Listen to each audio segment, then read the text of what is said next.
This fierce military dog was locked in a cage, motionless with a muzzle on, and all the soldiers were particularly afraid of it. However, one veteran decided to try to tame the dog. He mustered his courage and slowly approached it. The dog, alert, stood up, ready to attack at any moment. Demai cautiously moved closer to the dog, crouching down to gently touch it. When the dog didn't react, Demai sighed in relief and turned to his comrade saying, "He's not that scary, right?" But the next second, even though the dog had a muzzle on, Demai was terrified. He quickly lifted the dog into the vehicle, with the dog growling and thrashing, ready to tear Demai apart. Demai, having learned from his previous experiences, didn't dare to confront the dog. He hurriedly gathered his things and took the dog away from the military base. On the road, the dog eventually tired itself out and sat quietly, but Demai still didn't dare to relax. He called his superior for advice. The superior explained that the dog was a highly decorated military dog, but ever since its handler had been killed, the dog had become violent and highly aggressive. He also mentioned that Demai had to take the dog to its handler's funeral.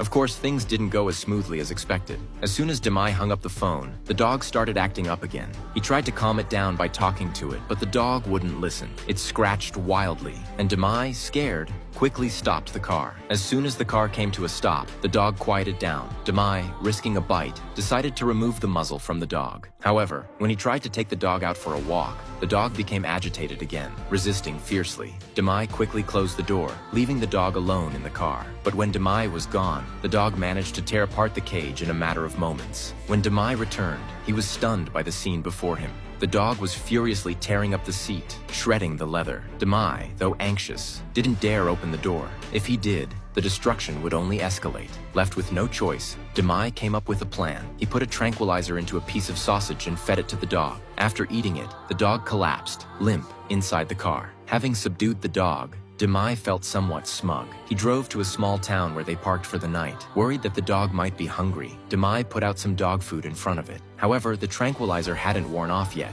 and the dog couldn't even stand up to eat. It had to lie down instead. Feeling a little guilty, Demai grabbed some food and tried to coax the dog, but the dog, no longer trusting him, refused to eat what he offered. Demai, frustrated, tossed the food back into the car and went to sleep. The next morning, Demai woke up groggily, having forgotten that the fierce dog was still in the car. The dog had been thirsty all night, and when Demai opened a water bottle for himself, he realized the dog was in need of water too. Though still irritated, Demai knew he had to stick to his plan and deliver the dog to its destination. On the road, Demai tried to improve his relationship with the dog by telling it stories and offering it snacks, but the dog didn't respond at all. Instead, it became agitated again, pacing back and forth, as if it had noticed something. Demai, unaware of the dog's behavior, didn't realize what was happening until it was too late. The dog, now without its collar, had half of its body outside the car trying to jump out.